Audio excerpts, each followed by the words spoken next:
Hello friends, today we are going to discuss important multiple choice questions on income tax.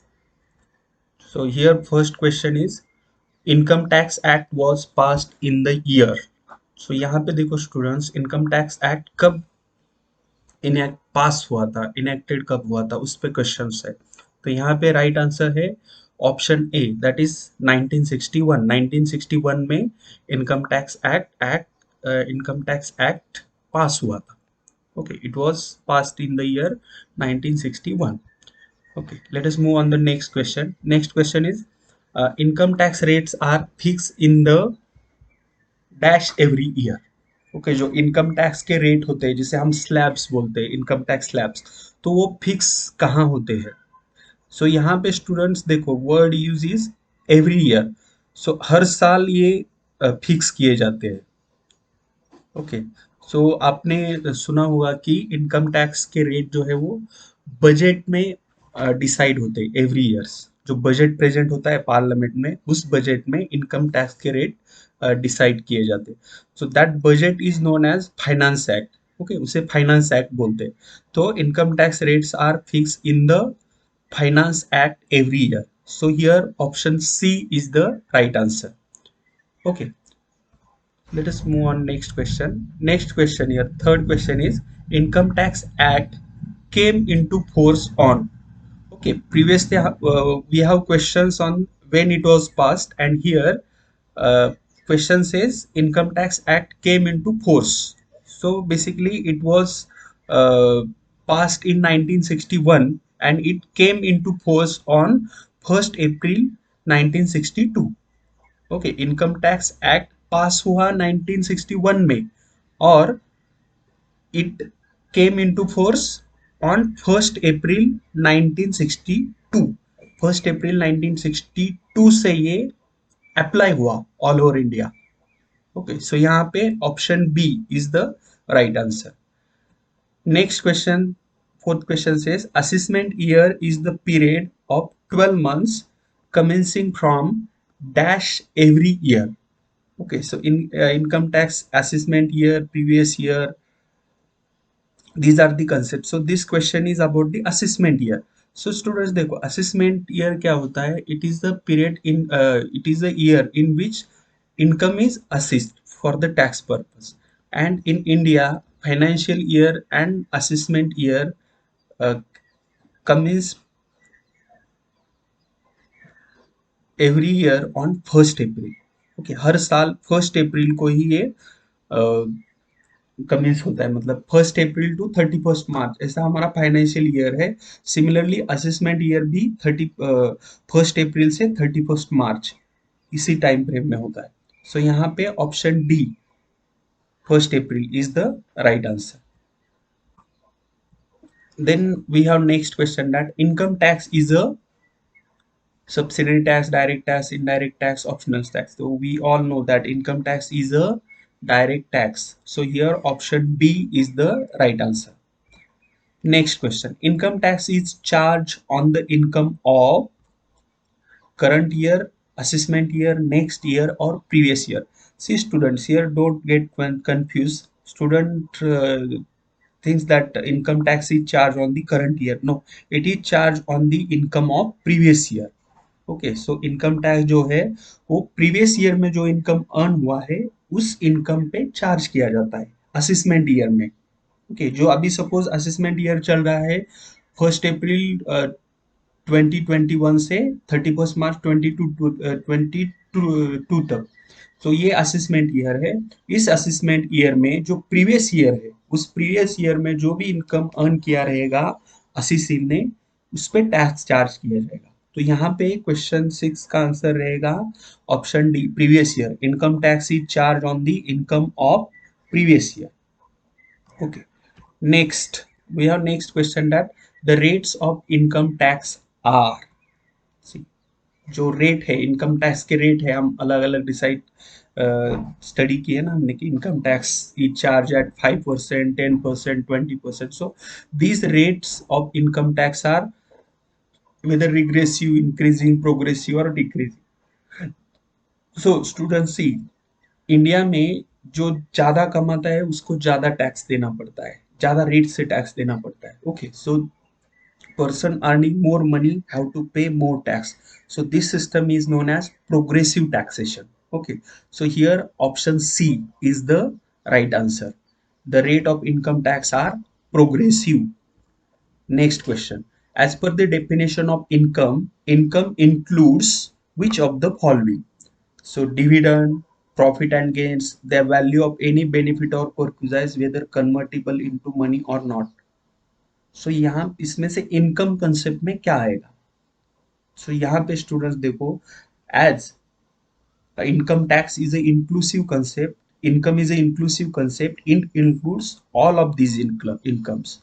Okay, so यहाँ पे answer option D is the right answer, all of the above. Okay, then we have next question.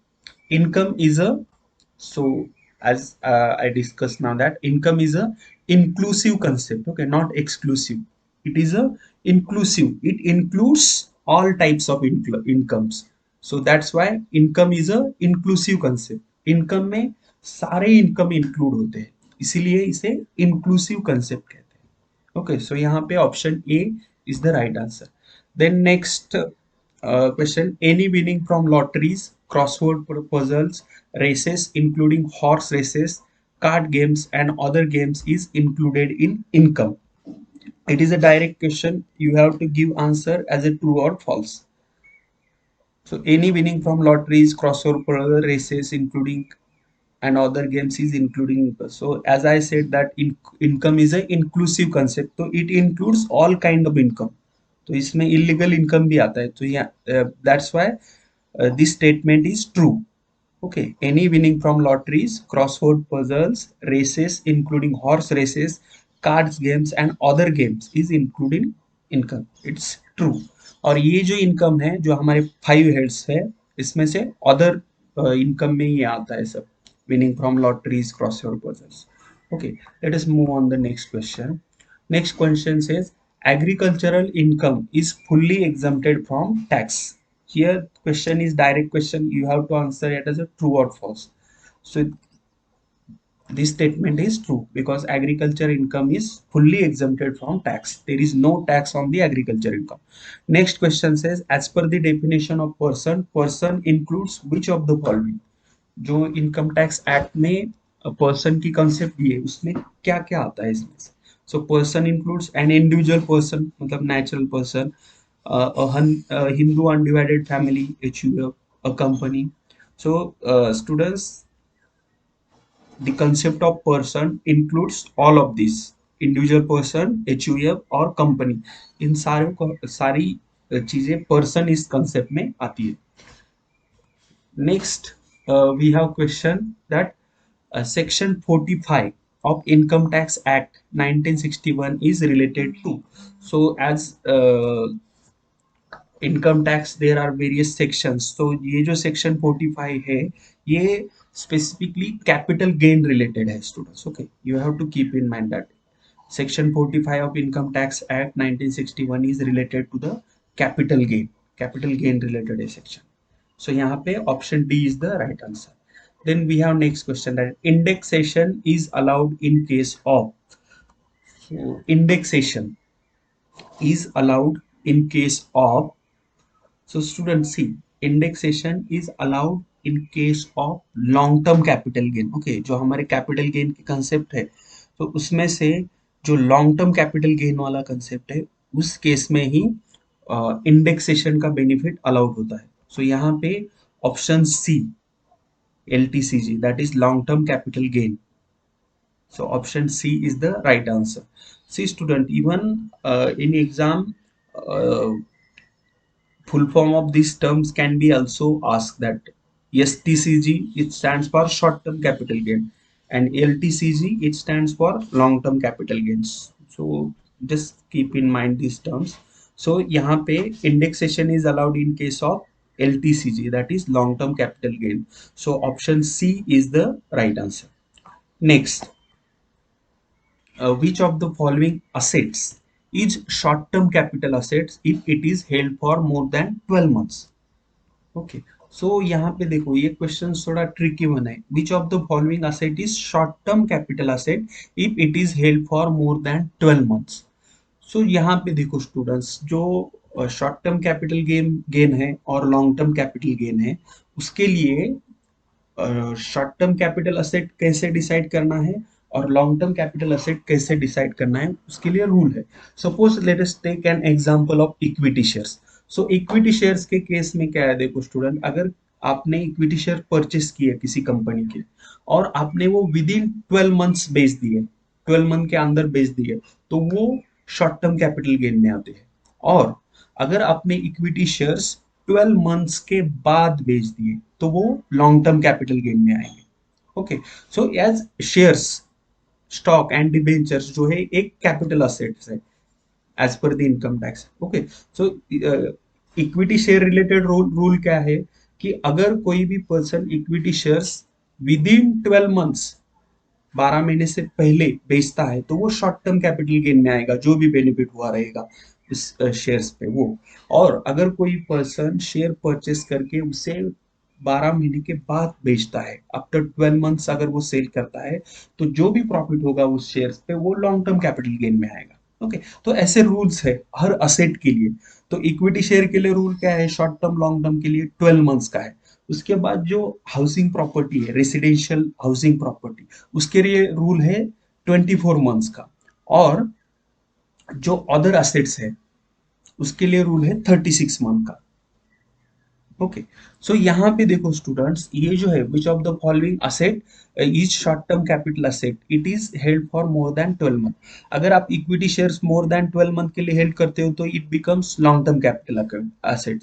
Same is the case in case of mutual fund. जो units of mutual fund है उस case में भी आप अगर mutual, क्योंकि mutual fund का पैसा बेसिकली शेयर में ही इन्वेस्ट होता है ना, तो इसीलिए म्यूचुअल फंड में आप पैसे इन्वेस्ट करते हो और आप अगर 12 मंथ्स के बाद उसे बेचते हो तो जो भी बेनिफिट है वो benefit long term capital gain में आएगा. और सेम डिबेंचर्स के केस में भी है. ओके. तो जैसे मैंने बताया कि अगर हाउसिंग प्रॉपर्टी है, किसी ने घर खरीदा है और उस घर को 12 महीने के बाद बेचा, तो भी वो शॉर्ट टर्म में आएगा. कब तक? 24 मंथ. क्योंकि हाउसिंग प्रॉपर्टी के लिए रूल क्या है, 24 मंथ्स का. बिफोर 24 मंथ अगर सेल किया जाता है तो वो शॉर्ट टर्म कैपिटल गेन में आएगा, और आफ्टर 24 मंथ है तो लॉन्ग टर्म में आएगा. Okay. So equity share, units of mutual fund, debentures, इनके लिए रूल है 12 मंथ्स का. अभी स्टेटमेंट्स देखो students, which of the following asset is short term capital assets if it is held for more than 12 months. So more than 12 month के लिए अब अगर हम इक्विटी शेयर्स हेल्ड करते तो it becomes long term. Mutual fund के unit अगर हम हेल्ड करते तो इट बिकम्स लॉन्ग टर्म. और डिबेंचर्स, किसी कंपनी के डिबेंचर भी अगर हम 12 महीने से ज्यादा रखते हैं अपने पास तो वो भी लॉन्ग टर्म में आता है. तो यहाँ पे option D, none of the above, is the right answer. Okay. I hope you understood this concept of short term capital asset and long term capital assets. Then we have next question, how many types of capital gains are there? So capital gains जो है ये कितने types के होते हैं, ये दो types के होते हैं. हाउ मेनी टाइप्स पूछा है तो दो टाइप्स के कैपिटल गेन्स होते हैं, एक शॉर्ट टर्म कैपिटल गेन और दूसरा long term capital gain. Okay. Next question, tax rebate under section 87A is. तो यहाँ पे अमाउंट पूछा है स्टूडेंट. जो टैक्स रिबेट है अंडर सेक्शन 87 ये रिबेट है बेसिकली 12,500 का मिलता है. जिसका इनकम 5 लाख तक है उस पर्सन को ये 87A के अंदर रिबेट मिलता है. सो यहाँ पे option B is the right answer. Then tax rebate under section 87A is allowed for income up to. तो इसी रिलेटेड क्वेश्चन है देखो, तो ये इसके लिए कंडीशन है कि जिस पर्सन का इनकम 5 लाख से कम है उसी को as per section 87A rebate मिलता है. कितने अमाउंट का? 12,500 का. Okay. So because of this rebate क्या होता है कि जिस किसी पर्सन का इनकम ₹5 लाख तक है, 5 लाख तक है, उसको जो टैक्स है वो देना नहीं पड़ता. मतलब tax liability of that person becomes nil. क्या होता है कि 2.5 लाख तक तो कुछ टैक्स नहीं है। हम टैक्स स्लैब देखेंगे नेक्स्ट वीडियो में हमारे। बट यहाँ पे जो भी पर्सन इनकम अर्न करता है अप टू 5 लाख, उसको कोई भी टैक्स नहीं देना पड़ता because of this section 87A। So यहाँ पे देखो स्टूडेंट्स, इस जो स्टेटमेंट है, tax rebate under section 87 is allowed for income up to, so यहाँ पे option C 5 lakh is answer. अगर किसी पर्सन का इनकम 5 लाख से ज्यादा है तो उसे ये रिबेट नहीं मिलेगा अंडर 87 ये। और ये रिबेट का अमाउंट कितना है? 12,500। ये सीधा टैक्स से डिडक्ट होता है।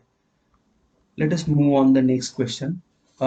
Next question says net annual value is equal to gross annual value minus. So ये इनकम फ्रॉम हाउस प्रॉपर्टी पे क्वेश्चन है, डायरेक्ट क्वेश्चन है। नेट एनुअल वैल्यू हम कैसे कैलकुलेट करते हैं? ग्रॉस एनुअल वैल्यू से म्युनिसिपल टैक्सेस माइनस करके हमें क्या मिलेगा? Net annual value. सो यहाँ पे option A municipal taxes is the right answer. Next question says which of the following is fully taxable allowance. जो अलाउंसेस मिलते हैं एम्प्लॉय को फ्रॉम एम्प्लॉयज, तो उसमें से कौन सा अलाउंस फुल्ली टैक्सेबल है? तो यहाँ पे देखो डियरनेस अलाउंस है, सिटी कॉम्पेंसेटरी अलाउंस है, टिफिन अलाउंस है। तो स्टूडेंट सी यहाँ पे ये तीनों अलाउंस फुल्ली टैक्सेबल है। तो यहाँ पे option D all of this is the right answer. Okay, option D is the right answer, all of this.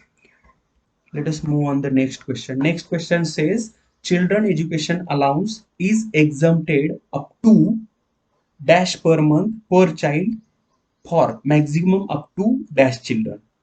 Okay अगर आपने ये स्टेटमेंट पढ़ा है तो इसमें देखो children education allowance is exempted up to 100 per month per child for maximum up to 2 children. तो 100 रुपीज पर मंथ। सो यहाँ पे देखो ऑप्शन बी एक ही है 100 रुपीज का। सो 100 रुपीज per month maximum up to 2 children. तो यहाँ पे option B is the right answer. Then we have next question. Under section 14 of the Income Tax Act, all the incomes has been classified under the dash heads. जो इनकम के heads है as per the income tax act का जो section 14 है उसके accordingly, तो हमने स्टडी किया है स्टूडेंट्स की, देखो इनकम टैक्स के टोटल कितने हेड्स है, मतलब जो भी इनकम रिसीव करता है पर्सन, वो इनकम कितने कैटेगरीज में क्लासिफाइड किया गया? तो यहाँ पे ये 5 कैटेगरीज में क्लासिफाइड किया। Okay, income received by any person is classified into 5 categories. तो यहाँ पे इनकम के जो हेड्स है